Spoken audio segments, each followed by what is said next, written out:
So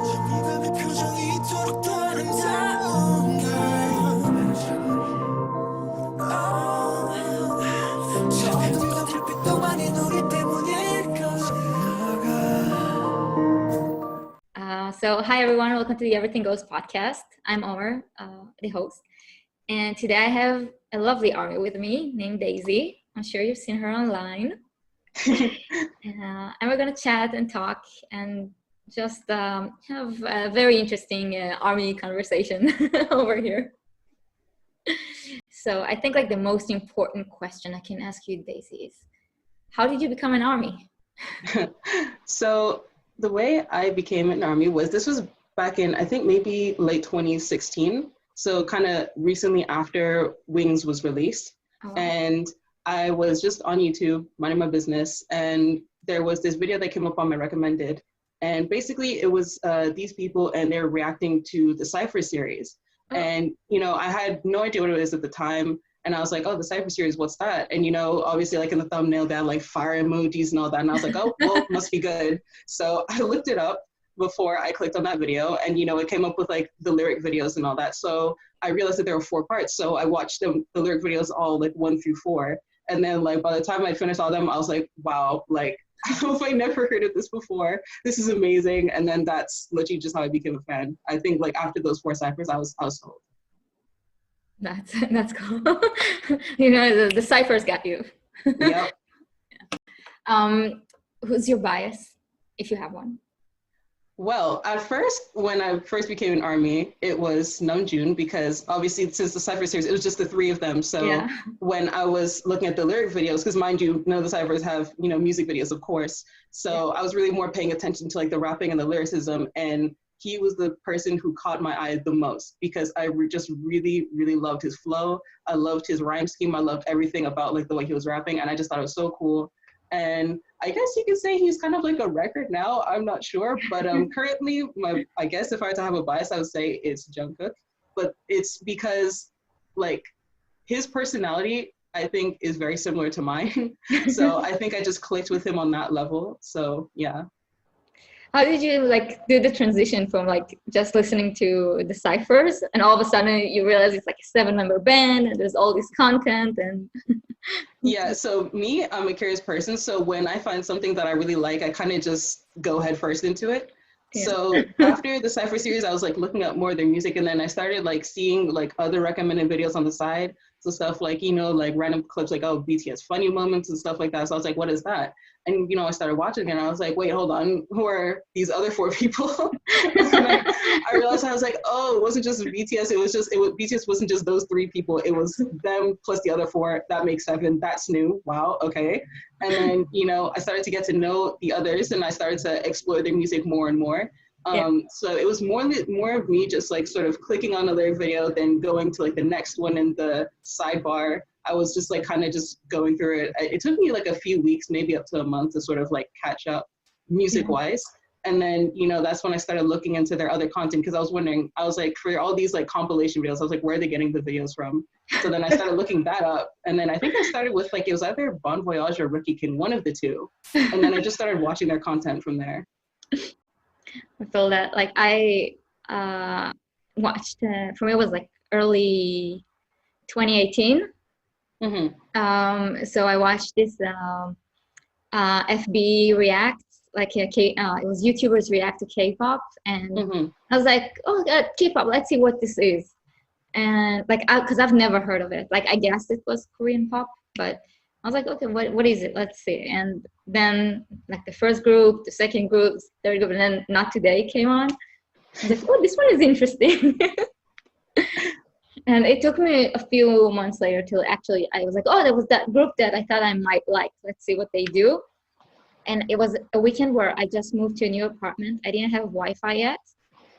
I completely finished my data package within like 2 hours. I was just like binging every video I could and ended up getting a much bigger package and just spending the entire weekend going down that rabbit hole. After that weekend, I was in. Oh, BTS captures us all, don't they? Yeah, I just want to know their names. It's too powerful. Yeah. Did you ever get a chance to see them in concert? No, not yet. Because for me, I tend to, because I've been studying abroad. I've been studying abroad for quite a few years. So, I mean, I'm in the US right now, and I think I will be for quite a while. I don't think I'm going anywhere anytime soon. But for I think about it was for 5 years I was in London, 2 for the last 2 years of high school, and then 3 for university. So then like when it came to concerts, I was kind of just in the wrong place at the wrong time. Oh, So it's like, oh, like I'm going back home to US. Oh, they're having a concert in the UK. Okay, I'm going back to UK. Oh no, they're having a concert in the US. And I'm like, I don't, I just never found the right time or the right place to go to their concerts. oh, that sucks. Yeah, I did manage to get some for this year, and then COVID happened, and I was like, well, I still have the ticket, so it's whatever. Whenever they decide to come back, I'll just go see their concert. Actually, it's funny because last year, actually for the 3 years that I was in London for university, I actually lived in Wembley, No way. as in like literally directly next to the stadium. Really? So like if my house right now was like Wembley, like the house like literally across the street, that would be the stadium. So like literally every day I would be seeing people coming in and out. Like it was that one road that stretches all the way to the train station. Yeah, my sort of building was like sort of on the end of that. And then like if it was game day, like I would know, everybody in the building would know, because like you just open the window, the parking lot's are full. It's like, yep, I'm not going outside today. All this swarm of people. Yeah, the streets get so congested and it backs up all the way up the street. So yeah, it gets pretty busy. Yeah, also it was like crazy because they didn't the concert ended at like midnight, and there were no trains, and they didn't like give extra or lengthen the schedule or anything. So people I'm wondering why they did that. People were waiting for, and they completely blocked the entire road, so people were stuck. And it was also a Tenacious D concert in the arena next to it. So just like a swarm of people stuck, and no trains, and they didn't let anyone move. So you couldn't even like go to get an Uber or something. You were completely just standing still. And then the Tenacious D guys started yelling, "Fuck BTS!" So they're idiots. So and so ARMY started like doing the magic shop chant, like because people were on the bridge above. Oh wow! Like screaming, "So show me!" And the ARMY dancer was saying, "I'll show you," back and forth. Oh my gosh! Yeah, that is so cool. Yeah, it was a really special moment. And you had like drunk Tenacious D fans like going, "So what is BTS?" I would just started pulling promo right there. That's exactly what we did. If you look at their music videos, yep, Fake Love just came out. If you'd like to watch that. Yeah, that's exactly what we did. We were like, this guy was like asking, and this girl next to me who's so obviously wasn't a real like BTS fan, because she was like, yeah, the lyrics aren't important. It's good music. Yeah, it's manufactured, but who cares? And I'm like, no, don't say that. It's not true. Like completely freaking out. I was like, and I managed like to get the guy to talk to me instead of her. And I was like, listen, and because it turns out that we're in the same business, I guess. Like I'm a material engineer, and like I'm in charge in our group of all the purchasing, and he sells stuff for material engineering. And I was like, you want to do business? Let's talk. And then we just started talking about, like, I was explaining BTS and everything. That's awesome. It was so much fun. Yeah. And what else? Like I don't know, there's something so special about being around ARMY. I think like that's the most, I've been to other concerts, but being around ARMY is just, because do you have any ARMY friends in real life? Yeah, actually, 2 of my closest friends in university are ARMYs. So one of them actually, like when we first met, I think it was my second year of university. Mm-hmm. And he basically at the time, like there's this, you know how like some universities, they have like clubs and societies and all that.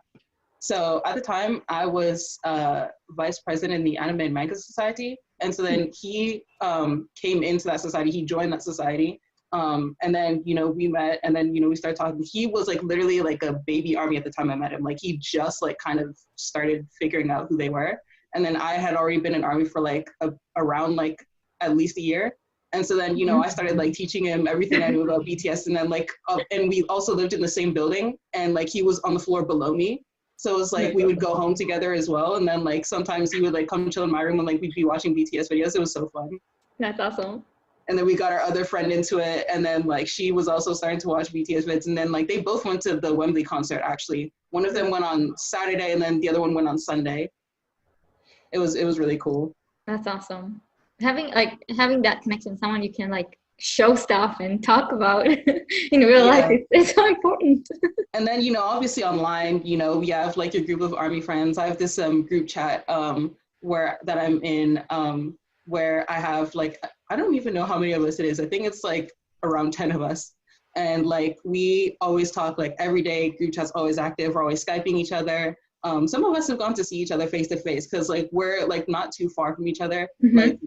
Like some of them might be like in like the next state over, and then like if they're like on their way somewhere, like they just want to see like one of us, then they'll stop around. And the fact that we've been able to like do that and connect so much, I think that's just like really awesome. Yeah, that's really fun. Like that you get to meet them and see.